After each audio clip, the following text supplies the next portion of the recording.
Hello kids, my name is Miss Mozaria Devanshi. I am from Saraswati Group of Education. So, as you all know, we are done with our syllabus. આપણે લોકોએ syllabus complete કરી લીધો છે and we understood the paper style in the last session. આપણે લોકોએ last session માં શું કર્યું? Objective ની as well as subjective ની paper style જે છે એ fully clear કરી લીધી છે, thorough કરી લીધી છે. Now, what we are going to do? We are going to revise the topics. આપણે લોકો ઓબ્જેક્ટિવ ના ટોપિક્સ જે છે ઈ રિવાઇઝ કરવાના છે. ઓકે, સો ઓબ્જેક્ટિવ ની પેપર સ્ટાઇલ માં first question was choose the correct option. Choose the correct option નો જે છે ઈ ફર્સ્ટ ક્વેશ્ચન હતો, right? So we are going to learn કે આપણે લોકો ચૂઝ ધ કરેક્ટ ઓપ્શન્સ કેવી રીતે સોલ્વ કરીએ. એક્ઝામ્પલ માટે દીદી એ લખે છે in which standard you are in. તો આ દીદીએ જનરલ પૂછ્યો છે ક્વેશ્ચન, જેનાથી તમને લોકોને સમજાય કે કેવી રીતે ચૂઝ ધ કરેક્ટ ઓપ્શન છે એ આપણે લોકોએ કરવાનું છે.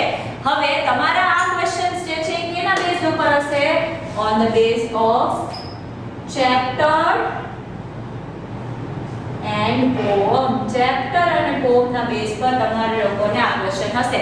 તો હવે તમે ચૂઝ ધ કરેક્ટ ઓપ્શન જ્યારે તમે સોલ્વ કરતા હોય ત્યારે તમારે શું ધ્યાન રાખવાનું છે? That you read the question thoroughly.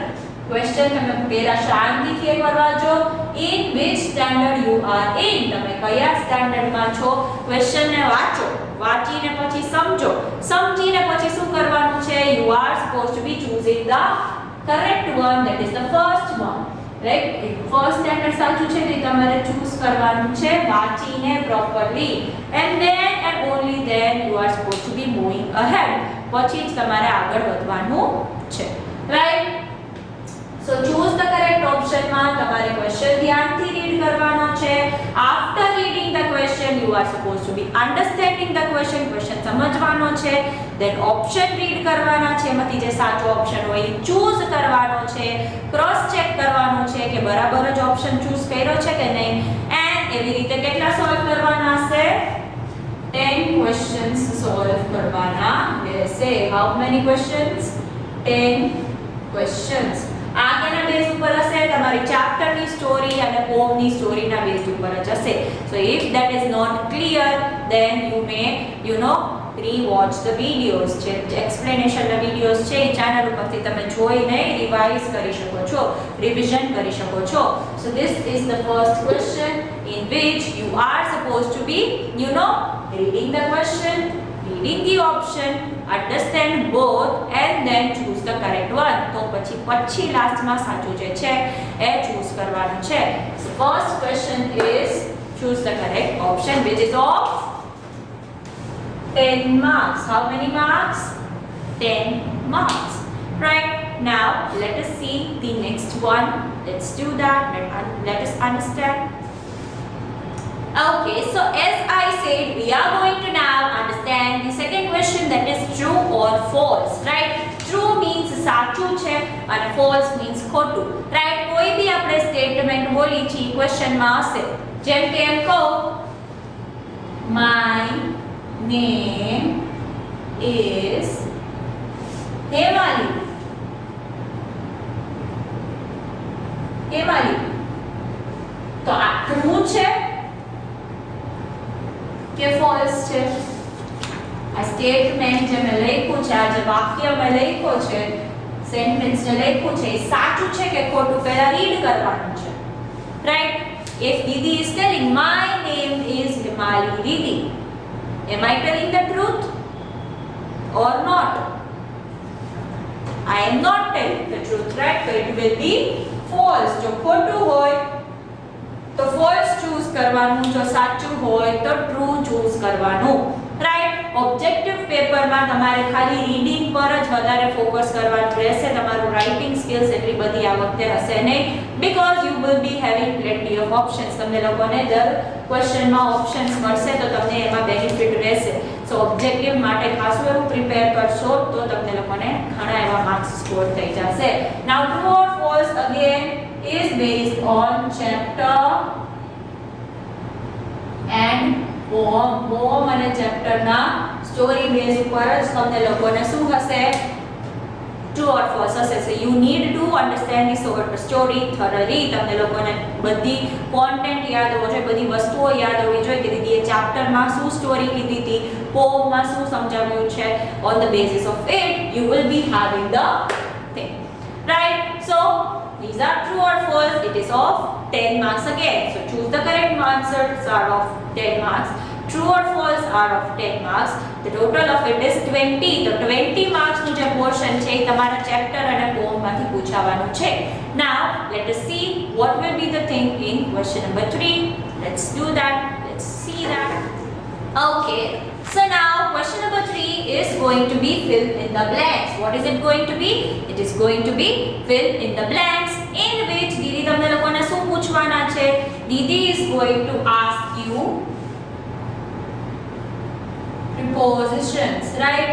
Now what are they? હવે preposition are the words which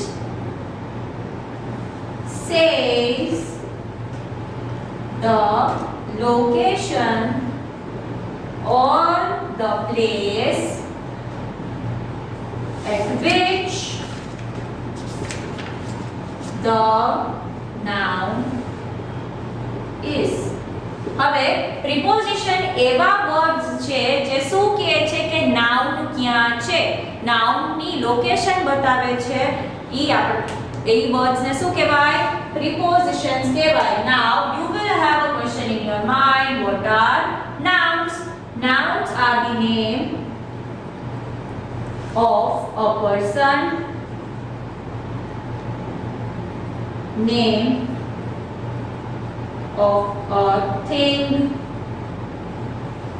name of an animal, and name of a place. Okay, so noun શું છે? કોઈ બી વસ્તુ, જગ્યા, માણસ કે એનિમલ નું જે નામ છે એને શું થઈ જશે? નાઉન થઈ જશે. તમે તમારા રૂમની આજુબાજુ જુઓ, તમે કોઈ બી વસ્તુ એવી નહીં જુઓ જેનું નામ ન હોય.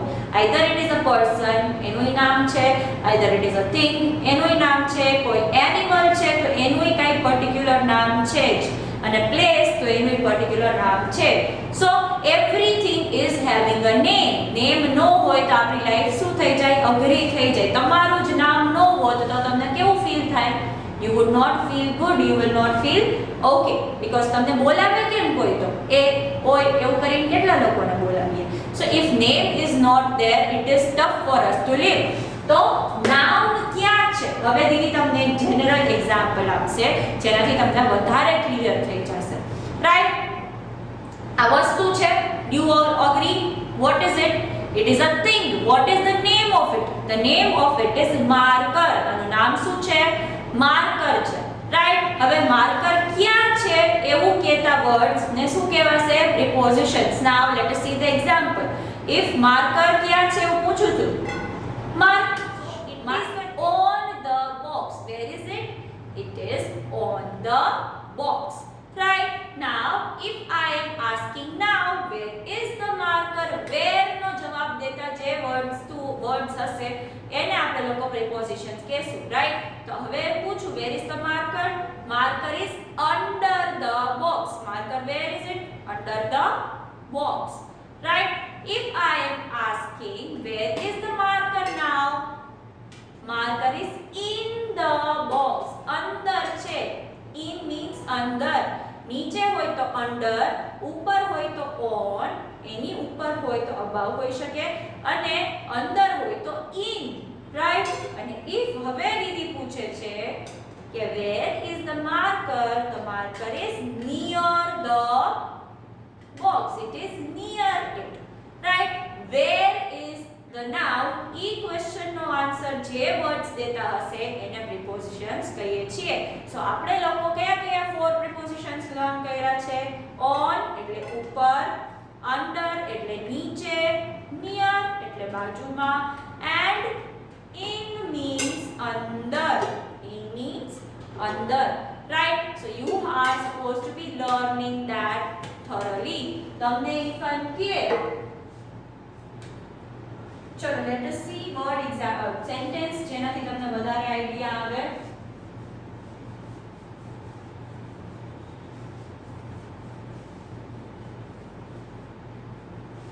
Where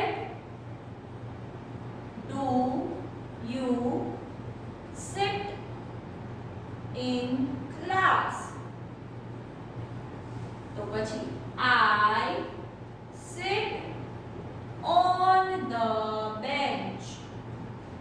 Right? એ રીતે કરશું. I sit on the bench. Right? So where નો જે આન્સર આપતું હોય એ ટાઈપના વર્ડ્સ ને આપણે લોકો શું કહેશું? પ્રિપોઝિશન કહેશું. Right? Where is the cat? The cat is under the bed.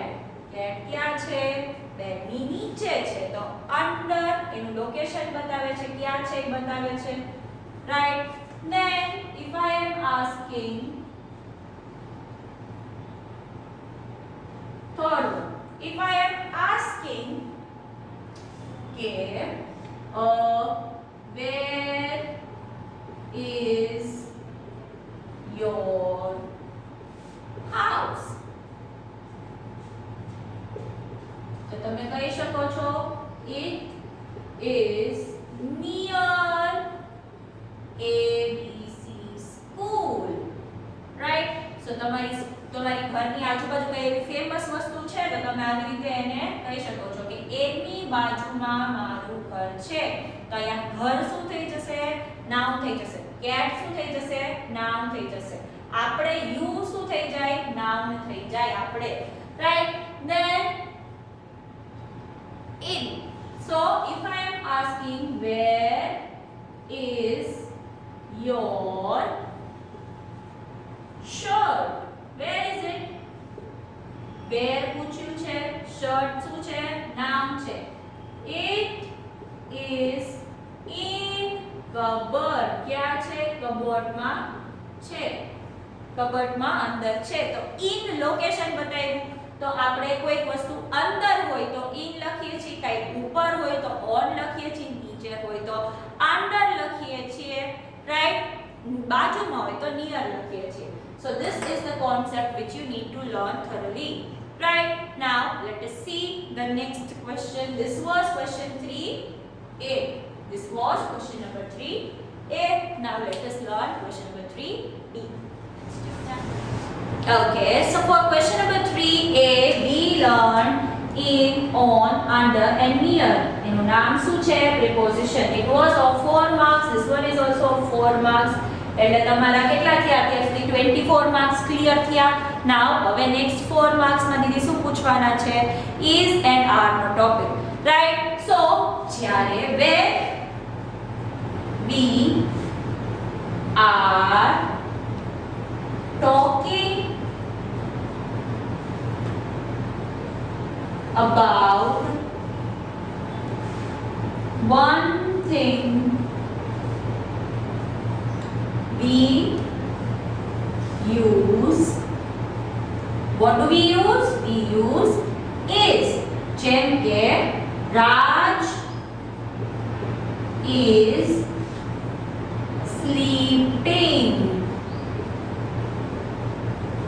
One thing, one person, one anything. right? કાંઈ બી એક વસ્તુ હોય, એનિમલ હોય, પ્લેસ હોય કે કાંઈ બી. તો જ્યારે એકની જ વાત કરતા હોય ત્યારે આપણે લોકો શું કરશું? is યુઝ કરશું. રાજ ખાલી એકલો જ છે. રાજ is sleeping. then people આગે તો શું થઈ જાય? એક થી more than one થઈ જાય. તો એમાં હું એવું યુઝ કરી શકું people is ગ્રેટ એવું સારું લાગે? આપણે એવું યુઝ કરતા નથી. પીપલ આર ગ્રેટ એવું આપણે લોકો લખતા હોઈએ છીએ. So people are selfish, people are great એવી રીતે અલગ અલગ વસ્તુઓ યુઝ કરતા હોઈએ છીએ. સો whenever we are talking about one thing, one person, one animal or one place, we will use what? We will use is. હવે તમે one person માં એક્ઝામ્પલ જોયો. if when one thing, orange is sour, ખાટું છે orange. then એક જ orange ની વાત થઈ છે તો is લગાવશું. that is a thing, orange is a thing, Raj is a person, place. Rajkot is a good city. તો રાજકોટ એકલી જ પ્લેસ ની વાત થાય છે. આપણે many places in ગુજરાત એમ લખી શકીએ તો આર લગાવવાનું. ઓકે, ઈ આપણે હજી આગળ જોશું. સો Rajkot is a single place, તો એમાં આપણે શું લગાવશું? is લગાવશું. then Tommy is a dog. Tommy શું છે? dog છે. એક જ એનિમલ ની વાત થાય છે. so in that manner જ્યારે એક માણસની વાત કરતા હોય તો is લગાવશું, એક વસ્તુની વાત કરતા હોય તો is લગાવશું, એક પ્લેસની વાત કરતા હોય તો is લગાવશું અને એક એનિમલની વાત કરતા હોય તો is લગાવશું. તો r ક્યારે લગાવશું? when we are talking about more than one. જ્યારે આપણે લખો more than one place, more than one person, more than one thing એની વાત કરતા હોય ત્યારે આપણે લોકો શું કરીએ છીએ? આ લગાવીએ છીએ. so when we are talking about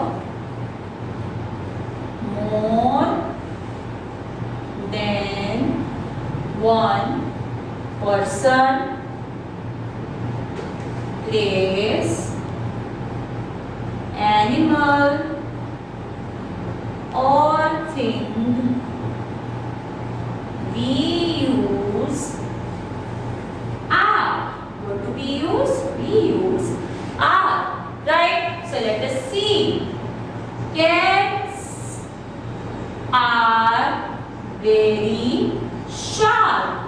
Cats જે છે એ બહુ શાર્પ હોય. લોકો બહુ જ એકદમ smart હોય. they jump on the things, they know things, so they are very sharp, very smart.